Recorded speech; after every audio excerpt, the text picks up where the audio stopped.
All right, everybody, welcome back once again to the PCS Spring Split. We have 4 more games to go, and then some tomorrow because we do have ourselves some guaranteed tiebreakers, at least one of them, and we'll have to see what they're all going to be. But before we get into that, hey, everybody, I'm still Pyra, he's still Clement, and our sponsors are, of course, CTBC Bank and Caliber. Thank you for making the PCS possible. Now, Clement, we do have to add a little bit of extra detail, too, that we neglected to mention last time, which is that with that loss, Impunity guarantee lock themselves into number 8, which in the PCS is still good enough to make playoffs. So there we have it. Exactly, but they will have to start on the lower bracket, unfortunate for them. And for J-Team's side, they are locked into number 2. Now coming into this matchup, we have Sem9 versus DCG. And the big question on everyone's minds is who will make history? And I think everything has culminated for Sem9 to make a final glorious stretch. DCG are currently on a 0-2 slide into the postseason, and Sem9, they do want to avoid making this history books with a 0-18 split. 0-18 has never happened in the PCS, and I don't think it's going to happen now either. Sem9, you've got this. Get one for Malaysia. Ooh, all right. I think there is a lot of confidence coming out there. Hey, if it's a possibility, this will be the day. You talked about Deep Cross on a 0-2 week so far, and things seem to be getting a little bit loose over in that camp for the Malaysian representatives. We did see Arashi yesterday showing quite a lot of promise on that Viego despite a loss against CFO. Maybe he can lead his team to victory, but it's going to be tough against Deep Cross Gaming, Leaky, Hana, Nesty, Kriskata, and Woody. And I think for this team, some of the issues are a little bit clear, right? We were really wowed and razzle-dazzled by their creativity, but it seems like some of their creativity is a bit too much for their own good. And the man in the mid lane, Nesty, seems to have a little bit of issues when he is not allowed to play his game. What we've saw from DCG this week is that both of their losses, in my mind, were composition losses. You could kind of tell that it was going to be very difficult to execute after the drafting phase was over. There weren't very clear win conditions, and a common thread through both games was that Nesty, on some of his, I would say some of his lesser champions, the Seraphine and the Galio, because they couldn't leave lane early, we didn't really feel his impact. He's, not really the style of player as a super late game carry. He needs to have map presence to really showcase his own talents. So I feel like Deep Cross Gaming, they are caught in a crossroads, and it's not a good thing to be caught on a crossroads on your absolute last day of the regular season. They need to find a more cohesive playstyle. I think either they all in onto Leaky as a potential side lane split push threat into the top because he's doing so well there in the top side, or they double down on making sure the matchup for Nesty is always a matchup where he can roll. I feel like one of those two things needs to be true for DCG to even stand a chance in playoffs. Yeah, I think right now they can try one way or the other. The top side should be a little bit easier for Leaky, of course, here, as he has had no trouble tearing it up against most of the league, and Shiramine is absolutely no exception. On Shiro's side, he's really tried to find some footing in this league, and he's had a couple of games where we've seen some glimmers of potential there, but I think this is going to be a rough ride for the top laner on Sem9 to really get an edge. If they really wanted to try and counterpick, I think that's, blue side. You're not necessarily going to get that if Deep Cross don't want to give it away. I think they will probably want something for Nesty, but we'll see. Will Sem9 avoid the 0-18 fate, and will Deep Cross Gaming manage to get themselves a little bit better in the playoff position as we enter picks and bans? No Tryndamere, no Galio, and then, of course, 2 mid lane bans thrown out. No Vex, no Ari for Lazar. A pretty interesting way to draft for DCG. Usually what Sem9's strategy has been throughout the split is just to rush at you with super aggressive compositions. So DCG are just taking away all of the tempo picks off of the table. And Sem9 could possibly be responding with the I wanted to see the Bard, but of course it would have been funny. All right, so Zeri locked in instantly. The Kaisa comes through now. Neither Kriskata or Nesty have actually played it, so I'm curious to see whose hands it falls into. I feel like it's Kriskata just because Nesty doesn't feel like a backline dive assassin player, but we'll see.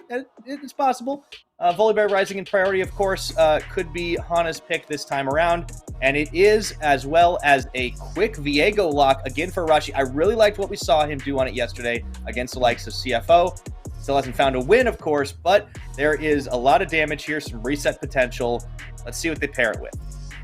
And Arashi's Viego is actually very dangerous. We saw even against CFO, he started the game with 3 kills and I think like 2 assists. So it was a great beginning for him. He plays very safe with this champion. The one thing I love about Arashi is even when his lanes, a lot of times they are just losing, he will make sure that he doesn't overextend and try to fix things that he can't fix. He looks for his opportunities, but he's pretty patient with those picks as well. And Sem9 are still going to be going for a tempo play here with Lazar and as LeBlanc. On the other hand, DCG setting up for a strong kill lane in the bottom side. And this really has been I would say the major weakness of Sem9 is just their bot lane has not been able to avoid getting 2v2 kills.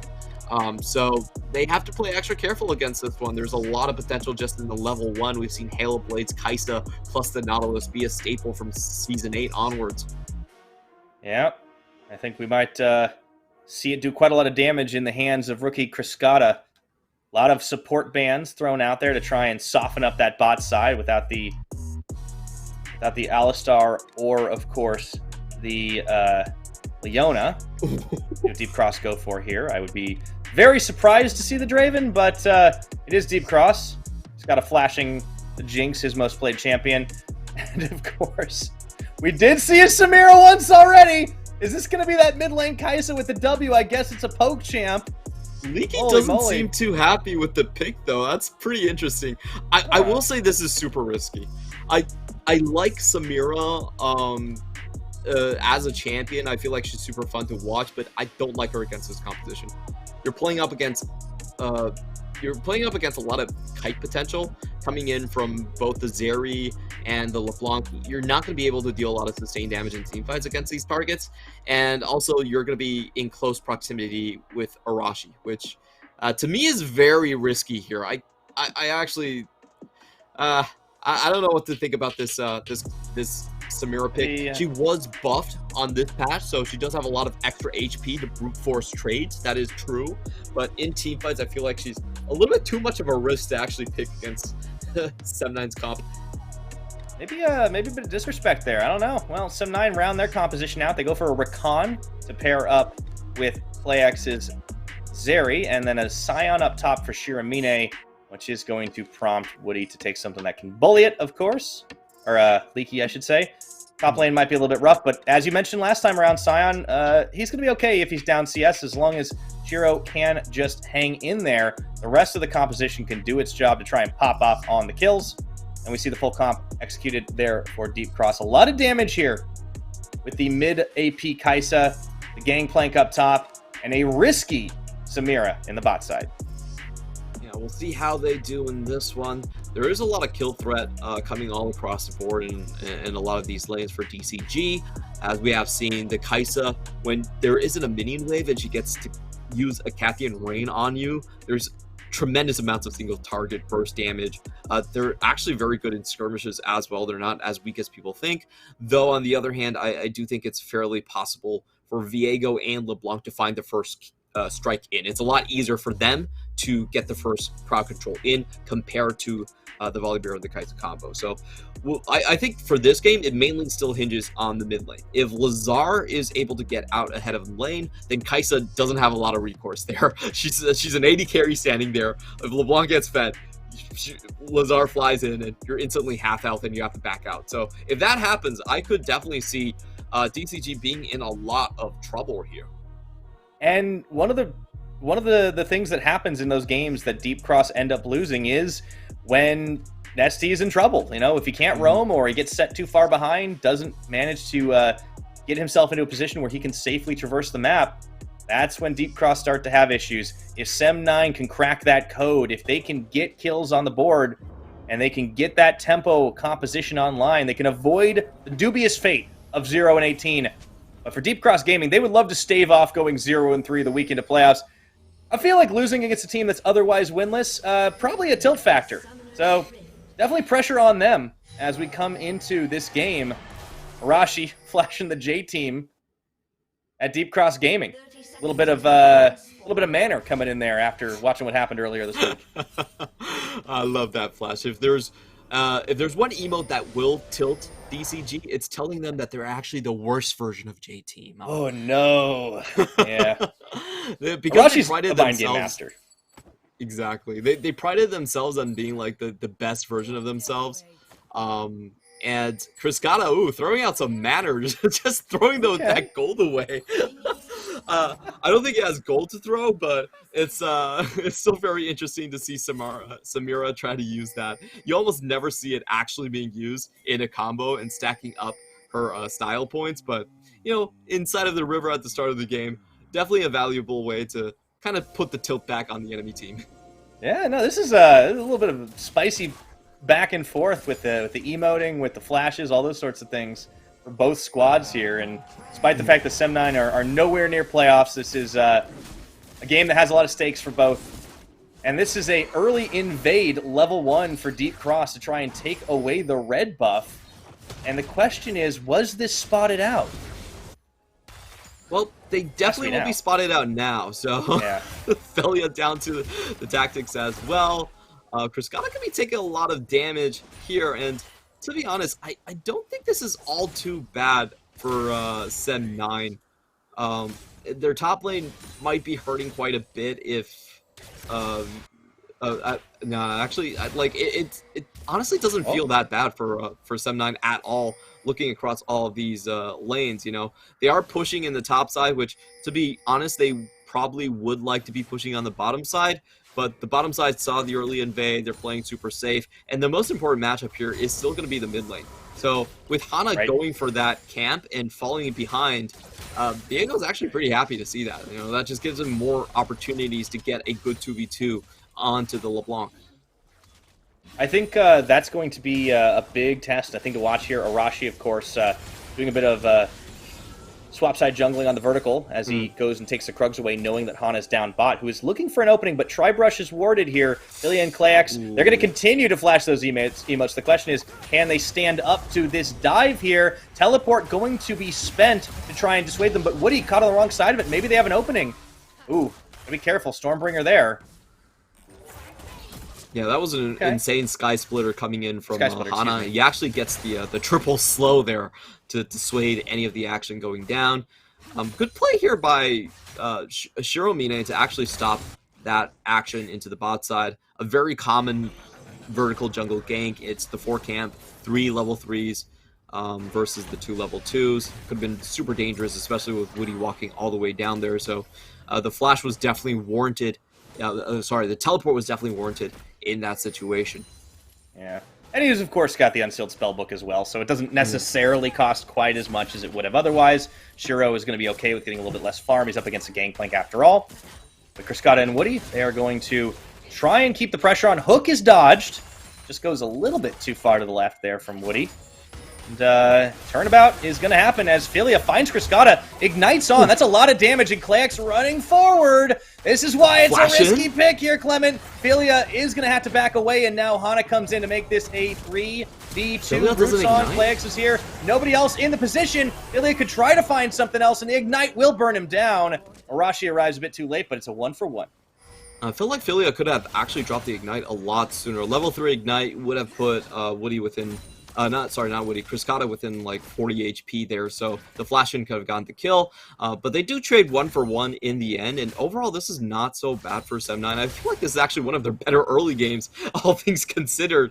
And if you look at the if you look at the mid lane, LeBlanc, as we mentioned, Mage versus AD here, will be able to push. As Shiromine finds himself in a bit of a pickle though. We're back once again on the bot side. Filia going to try and make something happen here as the tag in comes through. Criscata gets one. Hana so low. Can he walk it out? No, the flash. Arashi going to go for the reset now. Stun. And he does manage to find 2. Arashi's on the board for Sem9. The J-Team emote, I think, is working. They're getting to DCG. They're in their heads. If you're just a worse J-Team, what does that actually make you? And now we have Lazar trying to roam in onto some of the action. And this was what I was talking about. I really feel like Samira as a pick is so damn risky against all these champions. If you watch her in that trade, like she couldn't get away from Viego at all. Like Viego always could have that reach onto her. He does have that massive auto attack range just in these trades.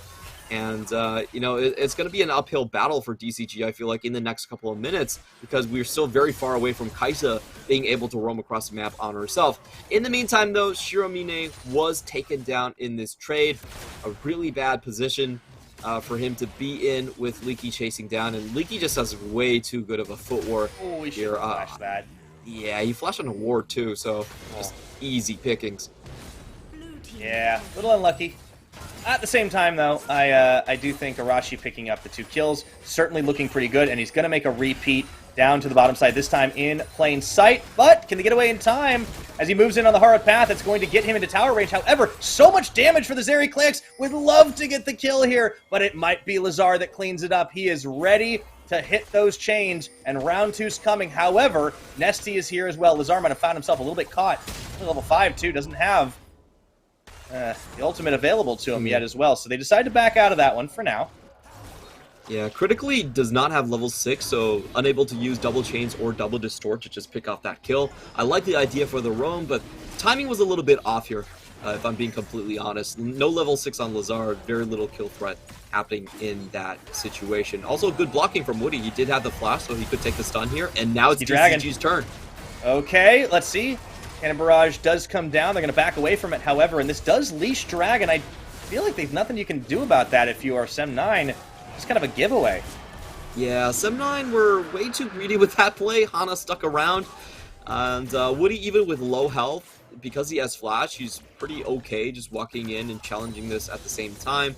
I would say the only thing that Sem9 really got out of that is they did burn the ultimate on the top side for Leaky, so maybe that opens a bit more opportunities for these gank kills that have happened in the bottom side. We do have to remember Viego is pretty far ahead in this matchup. He's already 2 kills up, is going to be going for the offensive item in the Divine Sunderer. So, you know, once again, Arashi having a good start on this Viego could start to change these lanes.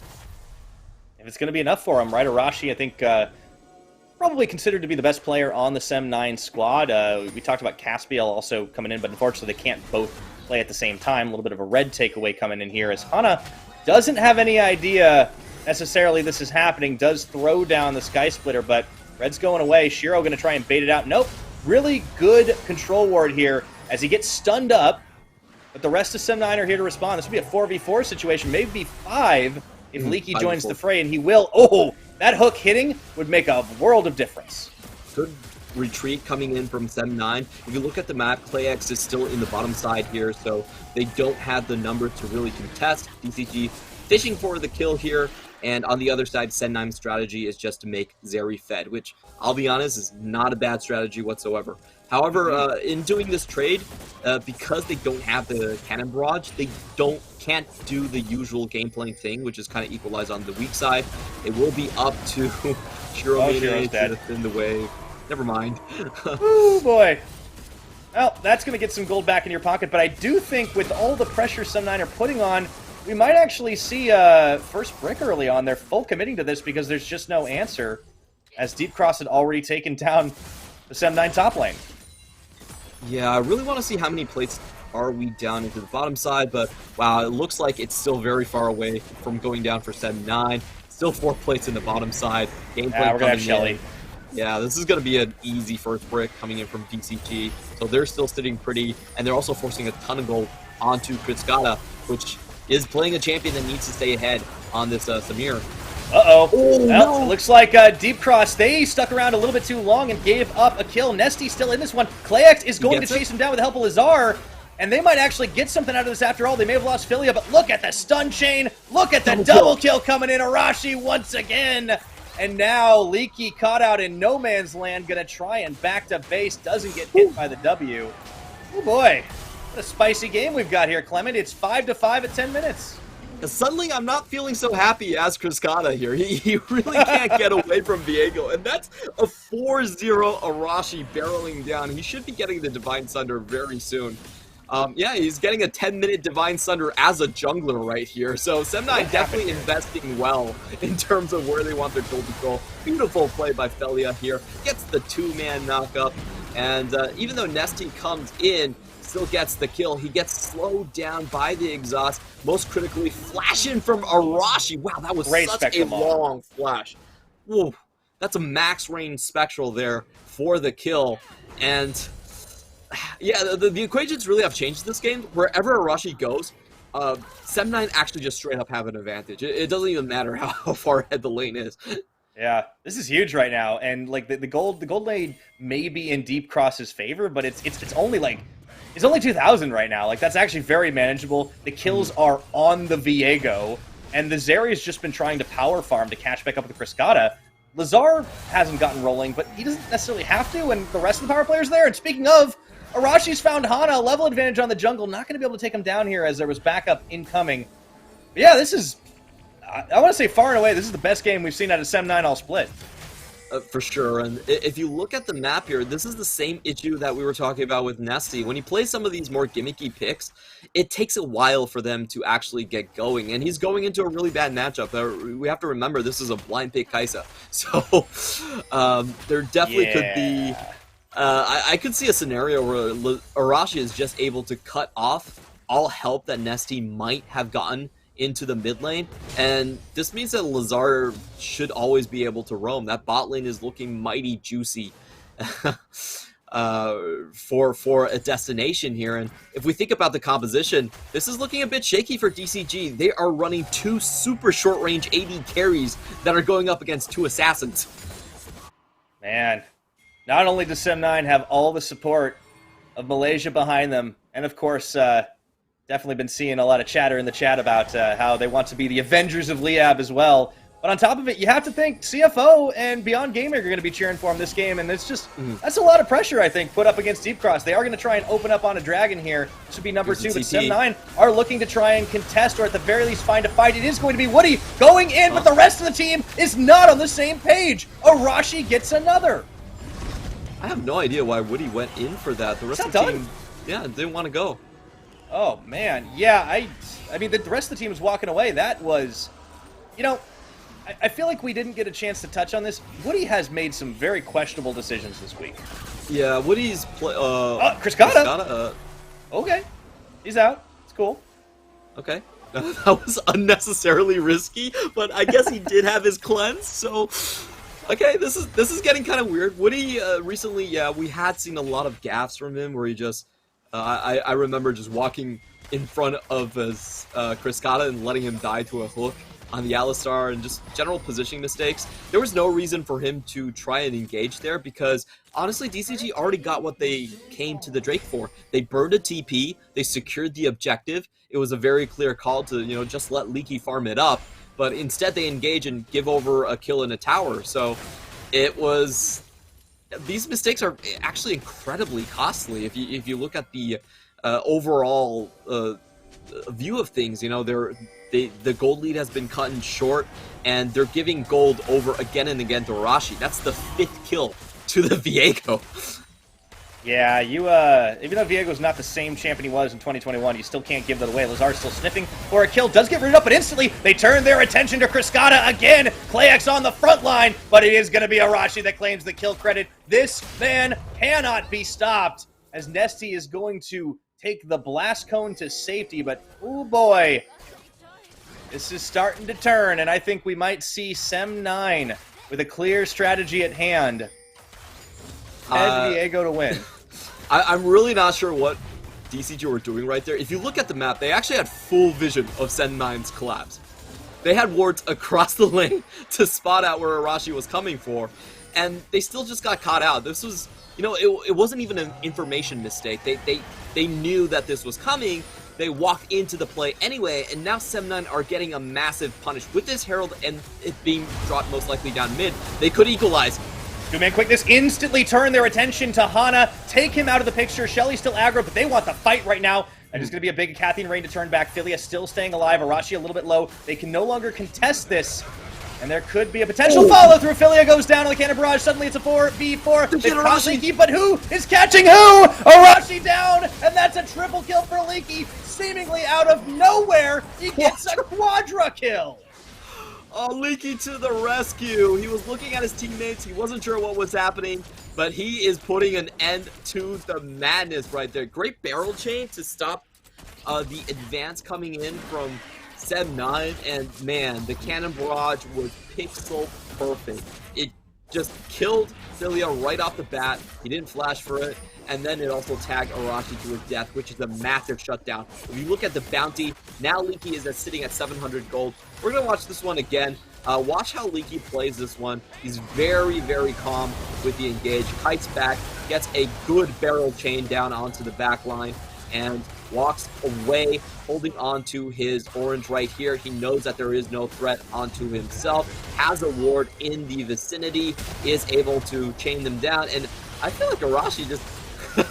Arashi unfortunately just gets caught in a very awkward angle, has to walk back in to the cannon barrage, giving over the triple, and then the quadra to finish the fight off.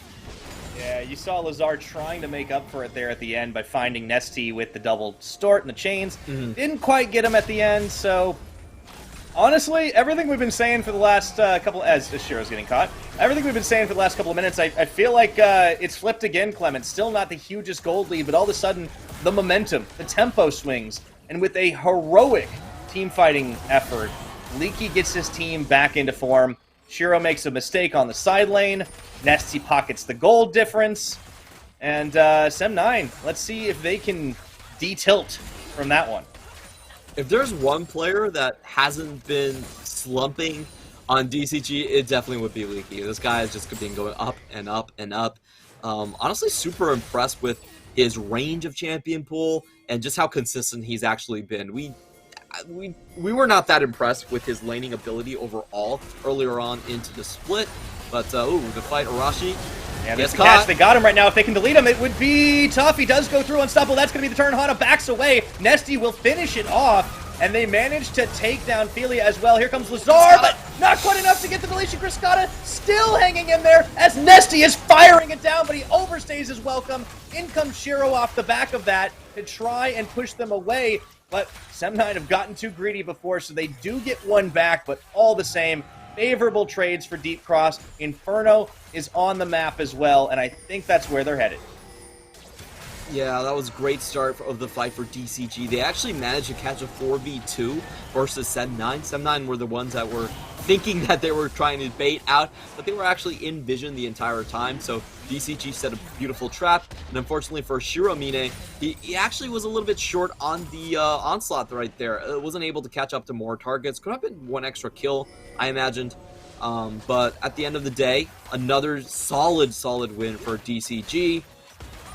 Though we do get a good shutdown onto Lazar here, so there is some gold still going to those assassins. It's definitely still playable for Sem9. However, I feel like DCG are starting to pad to the point where if they're going into a 5v5, you just kind of expect them to win. Yeah, the Drake stack's certainly going to help them out as well, as it is an Infernal. Getting a soul off of this next one would be pretty huge, but at the same time, you have to think Sem9 are going to be willing to fight for those as well, as it gives them just as much of a boon as well as cutting off the stacks. Deep Cross going to try and take some standing gold on the Rift here by finishing off the bottom tower. Leaky has been absolutely on a tear this game, and let's be honest, most of the split as well. As a very solidly performing guy, out of the laning phase especially, I think it is worth noting. As he sits there now on a couple of items, the Triforce and the LDR, as well as a Serrated Dirk. Very dangerous, and he can be coming from downtown. So, back in the mid lane we go. Deep Cross going to flex in here, and they have Shelly incoming for the charge. That's going to prompt a rotation from Lazar and Arashi. Might be a little too late, though. And meanwhile, Shiro's kind of locked up under tower down bot. I think he might die as he used the unstoppable onslaught just to try and get away. Tower actually going to help. It's a 1-for-1 trade. That's big. But meanwhile, what is going on in the mid lane? That's a massive quickness. Is it going to be enough to take the kill? Hana can't get out of there on the Sky Splitter, and he's going to be left for dead. Another double for Arashi. Oh no, Hana uses an NA Stormbringer, doesn't get over the wall, and just dies there. This is what I was talking about, the Samira pick. She is so vulnerable to the enemy composition. Sem9 see that the cannon barrage is used in the bottom side. There is no disengage coming, and they just rush the members down. Nesty has to be the hero right here. Woody can't really do anything or survive against his top. He can't even go near. No, they have to back up in a way. I know they can't do it on this one. With the teleport committed, bringing Shiro back into this one. Also, Shiro has Smite. This is the power of Unsealed Spellbook, right? So now they can go ahead, secure the Baron. A big swing for Sem9 at the 20-minute mark. Early on, getting that buff off the table. And it's only 1,000 gold difference. What an absolute back and forth this game has been, Clement. And again, it's the pressure on Deep Cross Gaming right here. You don't want to lose to the last place team. You don't want to give them their only win of the split. And you don't want to lose out on being able to contest for a better playoff spot. We're going to watch this engage again. So the go button is the bot lane. Cannon Barrage is down. Kriskata just gets caught instantly. Flash used by Felia to secure the kill. Hana here misses his ultimate over the Raptor wall. Wait a second. Dies Death for rush. his sins. Meanwhile, in the bot lane, big fight come through. Oh boy, here we go. Shiro looking for the setup. Look at the Dead. burst damage. Lazar starts by taking down Kriskata. Leaky's They're gone. looking ahead on the board right now as Woody, Hana, Nesty running for the hills, and there's just so much mobility. Shiro is going to go down after all's said and done, but it's a quick trade. You'd much rather have the AD carry off the board, and they will actually turn a shutdown. Nesty somehow got Arashi. Didn't see how that happened, and again, they're still hanging in here. A bit of a split focus coming in as Sem9 couldn't quite make it happen at the end. Nesty somehow picks up a couple kills. That was weird. Oh, DCG just out-kites Sem9. They started this fight going down 0-2. Leaky dies, Kriskata dies, but unfortunately Sem9, they just...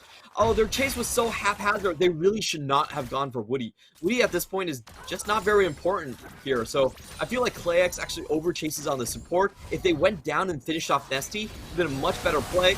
We'll watch this again. Shiromine goes in on Sacrificial Lamb. He doesn't care. He's a Scion. And look at this beautiful burst damage again coming in from the quickness combo. They get Leaky again before an ultimate is able to make an impact, but this is where things go awry. I feel like they went ahead of themselves. Don't chase Woody. He's really not important right here. Go for Arashi. He is your main carry, but they actually turn a 5-for-3 team fight into one extra kill for DCG. That was a huge momentum swing, and I really think DCG with that morale booster is going to be on solid footing coming into the Infernal. Oh, I feel like every one of these fights, it just completely turns, and now everything is back to square one, Clement. 23 minutes on the board and 30 kills between these two squads. It has just been such a game of PCS League of Legends. I love to see it, but I want to see Sem9 just coming together a little bit more here. Deep Cross trying to set up a trap, and they will rotate around the side. As Dragon has hit the rift, this is going to be opened up, but already a fair amount of poke peppering them here.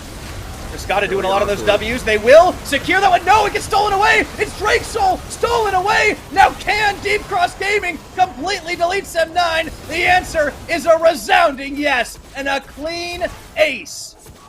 Oh, DCG. Not Soul, sorry. They get the beautiful surround, and I feel like Sem9 walked themselves into a massive death trap. You really don't want to get bunched up in a dragon pit right in front of Deep Cross Gaming, and the targets there were also split focus. They wanted to go for Nesty in the back. Kriskata sees that, and he just has open rain onto the entire back line of Sem9. So we're going to watch this again. They go for Nesty to start things off, but Kriskata charges forward, gets the resets. He can gap close again into the back, and in the meantime, Sem9 have to deal with the cannon barrage raining on top of their heads. Sem9, they were playing such a good game up until this point, but I have to say the last teamfight positioning was really the worst case scenario, and they just kind of walked themselves into it. It was they didn't clear any of the ramps, they didn't have vision control, and they also didn't have a solid engage angle. They instead funneled themselves all into the Drake pick, giving a beautiful concave for DCG, and it was just honestly, I don't think DCG even have to work for that. DCG just said, okay, if you're going to position yourself that way, we will fight you this way. Yeah, they took it all of a sudden now. It's looking real dire. Deep Cross, Infernal Soul, a lot of items in their pockets, and look at where the kills have started to spread out. We already saw Leaky doing well, but you know, in the last couple fights, Nesty's slowly been creeping up, and he's now sitting on 3 items on that AP Kaisa build, and yeah, his W's are starting to sting. We do see the half HP W starting to come out. Those Void Seekers, if they hit ClayX, they could just prompt DCG to go for a Baron right off the bat. Rashi. Rashi's caught, but that's the isolation from Hana. Do they have enough damage? As the Cannon Barrage comes down, they may leave Shiro for dead here, trying to wait this ultimate out. Down he goes. Another kill for Nesty. This has now become the 5v4. Oh, gotta be careful. That Sky Splitter. Clayx is a dead man as Leaky goes on the rampage, and the rest of the team gets a bunch of mops out to clean it all up. Lazar looks for Criscata. Can't find too much more. Little bit of prestidigitation right there, but Nesty deletes him off the map.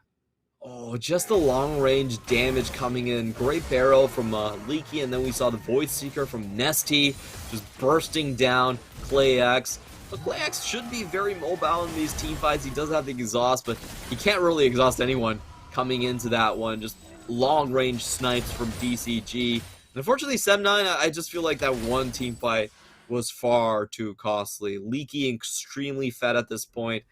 Has the Infinity Edge, has the crit.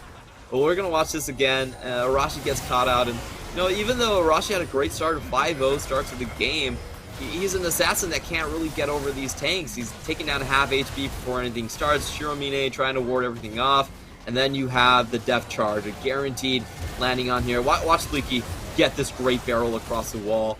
It's almost an insta-kill onto Clayx. And, wow, I feel like Sem9 right now, their only chance to win is if they can somehow find Criscata and Nesty caught up from the rest of the team. Like, if DCG just walk together into the base, they should dust this one off super easily. Yeah, after what's been a really back-and-forth game, things are starting to look very, very dire indeed as Deep Cross just charge as 5 up top lane and try to poke them all you want. But it's going to be dangerous. Woody able to move and walk away from this one. Shiro on the front. Arashi, they're looking for Criscata. Do they have it? On the ultimate from Clayx, but no. Criscata comes right back in. Lazar will open up to get the kill. Instantly, Leaky turns 2 more as he ults on top of himself into barrel chain. Woody going forward. And Nesty getting too quickly. It's Clayx against the world. But there is nothing you can do as this team is just going to be moving their way down the Rift, and Sem9 nowhere to fall down the standings, but unfortunately it looks like they will be making history after all, as the first team in the PCS to drop all 18 games of the regular split. They certainly are going out with a bang, but you would have loved to see them get a W on the board. For Deep Cross, this is huge. They could have easily lost this game, but not for some key mistakes. But they will be in the race for those playoff seeds, with the Nexus exploding right there. Yep, DCG are securing themselves a chance to get side selection, at least, for the first round of playoffs. A very close game in this one. I'm honestly a little bit disheartened because of how good of an early game that Sem9 was actually able to get, how good of a compositional advantage they had against DCG. Unfortunately, you can tell that a lot of times the difference between our bottom teams and our top teams aren't necessarily from individual mechanics. A lot of it does come from the understanding of how to team fight around objectives and in team fights. And Sem9 just gave DCG way too good of an opening. They were completely funneled. Criscata wasn't punished in the last team fight. And, you know, I honestly just feel like DCG, they dodged a massive bullet right here. That they did. Sem9 absolutely gave them hell on the final day of regular play, but unfortunately they will be going 0-18. For Deep Cross, definitely some things to think about in the off week as they will go to prepare for the playoffs, but they still have an opportunity to contest that number 3 seed. No chance for a number 2 now, as we talked about with J-Team's victory earlier today. But I think they're gonna have to go back to the drawing board because some of these issues still very much on full display. I think you were right that the Samira pick was a little bit risky, not necessarily the hugest problem in this game, but you know, the Kai'Sa eventually got rolling for Nesty. It was fine. They got back on the board. Leaky was the absolute hero. I think that game honestly could have ended a lot sooner and in Sem9's favor had it not been for the Leaky Quadra. Yeah, exactly. Leaky was huge this game from start to finish. The laning phase, he got the solo kill. The quadra kill turnaround was beautiful. And also just catching Clayx with the barrel and flash over the wall was super critical in getting the Baron as well. So we see DCG's dynamic here. I'm still very unimpressed with their drafts. I feel like their drafts actually a lot of times play into the opponents. Like that draft, a little too creative. Let's be honest. If they were against any other opponent, I think they would have lost that game. I don't think that Sem9 or like any team outside of Sem9 would have allowed them to walk away from a 5v3 team fight and somehow eke out a win. I think most teams would have gone with Arashi and be able to secure that. I don't think that any other team other than Sem9 would have walked into the Drake in the fashion that they did. So if I'm DCG, I can't be happy with that game. I feel like in their final week has been their absolute weakest. So going into the playoffs, I hope that, you know, a team like DCG, because they rely so much on creativity, this is probably still not a terrible situation for them. There are going to have time and scrim blocks to prepare unique strategies that no one has seen before.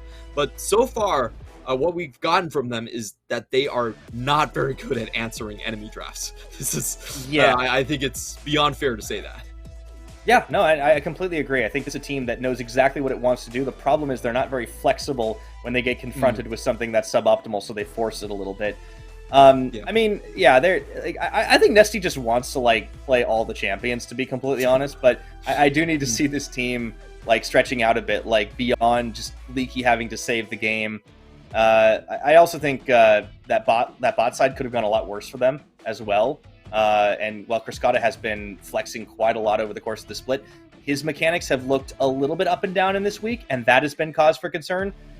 Again, it feels a little unfair to criticize a rookie on making occasional mechanical mistakes, but his ceiling is clearly so high that it's happening, as you said, at the worst possible time. But you're right, a lot of draft wonkiness, a lot of weird plays in that regard, and I think Deep Cross are going to look to tighten the nuts and bolts here, because you don't want to be the air quotes worst J team, right? You want to be the best one, as they looked on day number 1, and they very clearly were prepared for it. But, you know, they may very well end up in a tiebreaker against CFO for a third-place seed. Beyond Gaming could get in the mix as well. It all depends on what happens today. But they need to come in with the plan, and if they end up with the lower seed, Clement, they're going to have to really go back to the drawing board in the intervening week. Yeah, I feel like this is a team where if I'm the coach of DCG, I want to nail down at least 5 champions and actually drill how we're going to play these compositions, understand what our compositions are actually good against, what our weaknesses are, so we can actually preemptively play around those points in the game. That has been the critical issue for DCG a lot of these times. Also, they will need to look ahead at how they want to guarantee Nesty priority. So far, Nesty, after the Smite roam meta, he actually hasn't been doing a great job at finding chances to roam. Vigar was also nerfed down, and I feel like both the kind of Smite meta and the Vigar nerf really put him in an awkward spot. He hasn't been going for the more traditional mages. He still wants to get priority on these picks. He's gone for the Seraphine, he's gone for the Ivern, he's gone for the Galio, but frankly, none of these picks have actually guaranteed him the ability to leave lane at will. So this is something that I have to be very concerned about. Like, if you're going into picks and going into matchups that presumably your opponent should have no knowledge of and still not being able to leave lane, that's a huge problem of how this team operates. Yeah, and you just got to take a look at how this game went to see how close it truly was. So many moments, despite the fact that Deep Cross did have a gold lead for almost all of it, it basically was negligible a number of times, and it was just M9 chasing a little too far, going a little too deep, not being on the same page with the targets they wanted to chase down that allowed Deep Cross to come back in, and then the nail in the coffin was just going in for the dragon. They lost out on the soul. They lost out on the fight. The target prio wasn't there. This team has the potential, and I feel like they are better than an 0-18 record suggests. But unfortunately, they have run to the finish line for this split. Yep, what is written in the history books will stay there. 0-18, it's the first time in the PCS that we have that record right there. However, I do hope that Sem9 do stay around with us. I still want us to have a Malaysian scene and an LST team in the PCS. MVP, of course, goes over to Leaky. No surprises here. 12 kills, including a quadra kill, 75% kill participation. And I think the important thing here is just how much flexibility this guy can really bring to the team and how consistent he is with the amount of picks. I feel like he's just like Hanabi, but with more range in terms of champion pools. With Hanabi, he plays about 6 champions, but with Leaky, he plays a lot more than that. So it's going to be super interesting to see maybe a strategy more tailored around Leaky. I think this is a step that DCG has not been able or willing to step to yet, but with the Nesty kind of plan shutting down. I feel like they should throw more resources to Leaky, try to play a 4-1 game at times, try to have more of a dominating laning phase by just giving him more jungle pressure and then moving him across the map. I would want to see what DCG could do with that. Yeah, I would like to see them really put a lot more resources on his side as well, because Leaky has clearly been the one to save the games when things go south, and he certainly did this time around. Really well played from him. Deep Cross definitely going to look to be tightening up those nuts and bolts as we head into tiebreakers. Them for sure probably going to have one, but we'll have to see. PSG Talon facing off against Hurricane up next. You won't want to miss it. Don't go anywhere. We'll be right back.